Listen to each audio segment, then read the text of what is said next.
orang-orang dengan keturunan Tionghoa atau Chinese atau Cina dianggap bisa lebih kaya dibandingkan yang bukan keturunan. Well, saya tidak setuju dengan hal tersebut. Tapi memang ada sebuah konsep dasar yang biasanya diajarkan kepada orang-orang keturunan Tionghoa. Nah, banyak banget teman-teman saya atau banyak banget gosip-gosip di luaran yang mengatakan kalau turunan Tionghoa atau orang-orang Cina itu lebih kaya dibandingkan yang bukan. Is that true? Apakah itu benar? I don't think so. Karena kebanyakan yang paling kaya di kotanya atau di negaranya ya orang dari negara itu sendiri.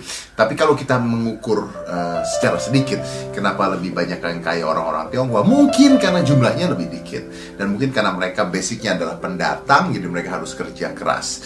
Tapi saya ingin beritahukan apa yang biasanya diajarkan oleh orang-orang dengan keturunan Tionghoa kepada anak-anaknya seperti saya sejak saya kecil, untuk ketika dewasa harus menjadi apa. Dan mungkin ini bisa menjadi sebuah kunci kesuksesan atau kekayaan mereka.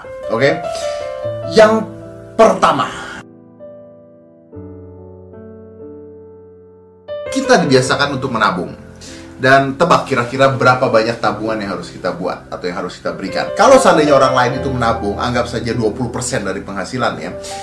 Orang keturunan Tionghoa itu dibiasakan untuk menabung lebih dari 50% dari pendapatannya. Jadi kalau misalnya Anda mendapatkan 3 juta rupiah sebulan, Anda dibiasakan untuk menabung 1,5 juta dan lu harus hidup dengan 1,5 juta itu sisanya. Entah gimana pokoknya lu harus hidup. Jadi tabungan lu semakin banyak. Jadi kita menabung itu bisa 50-60% dari penghasilan kita. Endingnya kalau suatu saat kita butuh sesuatu, kita nggak bingung karena kita punya tabungan yang udah kita persiapkan. Nomor 2, kita dibiasakan untuk kerja keras. Kapten Amerika mengatakan bahwa I can do this all day long, ya. Artinya kita dibiasakan dengan kerja keras. Jadi kita tuh nggak hitungan dengan kerja. Kita kerja semaksimal kita, sekeras kita yang kita bisa. Tujuannya adalah untuk mendapatkan uang sebanyak mungkin. Dan kita itu suka dengan hal-hal kecil. Jadi gini, untung dikit nggak apa-apa, tapi kuantitinya banyak. Sedangkan kalau tidak, mereka biasanya maunya untung besar. Kita nggak seperti itu. Kita untung kecil nggak apa-apa, tapi kuantitinya banyak. Endingnya sama-sama aja, karena untungnya juga akan besar lagi. Jadi bukan. Basically kita diajarkan untuk kerja keras dan tidak mengenal waktu. Jadi nggak ada tuh kerja hitung-hitungan tuh, nggak ada seperti itu. Ketiga,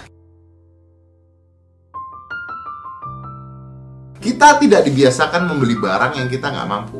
Jadi begini, kalau Anda pernah melihat orang-orang keturunan Tionghoa yang kayanya duujubillah, ya, tapi mobilnya hanya mobil 200 jutaan atau 100 jutaan atau mobil murah, itu bukan karena mereka nggak mampu, tapi karena mereka membeli barang murah, ya. Sedangkan sisanya mereka simpan. Jadi mereka tidak terbiasa untuk membeli barang-barang mewah di luar kemampuan mereka.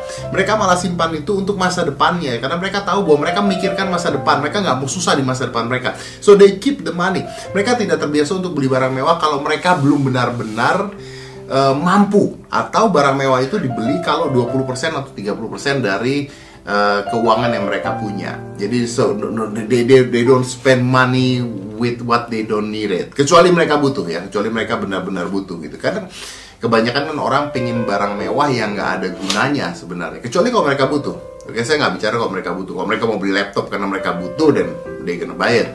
Kalau mereka mau beli handphone karena mereka butuh, dan they gonna buy it. Tapi banyak kan orang beli tas mahal dan sebagainya. Mereka nggak butuh, mereka cuma pengen gaya. Nah, orang keturunan Tionghoa ini kebanyakan tidak diajarkan seperti itu. Kebanyakan mereka diajarkan untuk lu beli kalau lo punya duitnya, dan kalau duit lo lebih banyak dibandingkan apa yang lo beli. Kalau enggak, no, you don't buy that. Anda nggak akan beli barang-barang itu. Dan itu menuju ke hal keempat, yaitu hutang. Kita itu dilarang atau diharamkan untuk memiliki hutang. Ya, saya tahu bahwa banyak orang yang punya hutang itu banyak, tapi mereka diajarkan kalau sebisa mungkin jangan pernah berhutang kecuali Anda benar-benar butuh. Karena kalau kita sudah mulai menghutang satu hal, lama-lama kita akan hutang banyak, lalu gali lubang, tutup lubang, gali lubang, tutup lubang. Oke, tidak semua orang Chinese atau keturunan Tionghoa seperti ini, tapi itu yang at least diajarkan pada saya. Jadi kita nggak boleh berhutang kecuali Anda benar-benar butuh. Kecuali lu sakit, masuk rumah sakit, nggak punya duit, anak lu nggak bisa makan, nggak bisa minum susu, dan lu butuh duit, beli obat untuk rumah sakit dan sebagainya, lu boleh utang. Tapi kalau lu utang cuman buat beli mobil atau baju baru atau things that is not even necessary for you to own it, no, Anda diharamkan untuk berhutang. Jadi dengan tidak berhutang, menabung dengan banyak, of course kita terlihat lebih mapan. Dan biasanya kita itu lebih memprioritaskan punya rumah dulu. Rumahnya boleh besar, kendaraannya biasa aja. Yang penting kita punya rumah dulu. Nah, itu menuju ke hal kelima. Kita diajarkan untuk investasi. Jadi waktu saya kecil, saya diajarkan untuk investasi. Kalau lo punya uang, lo simpan, beli emas, beli rumah, beli tanah, bukan 2 kali 1 ya. Hal-hal seperti itu. Kenapa? Karena hal-hal ini bisa untuk membantu Anda ketika masa depan Anda punya masalah. Jadi Anda tidak akan punya masalah, nggak akan pernah susah, nggak akan merasa susah ketika Anda punya investasi.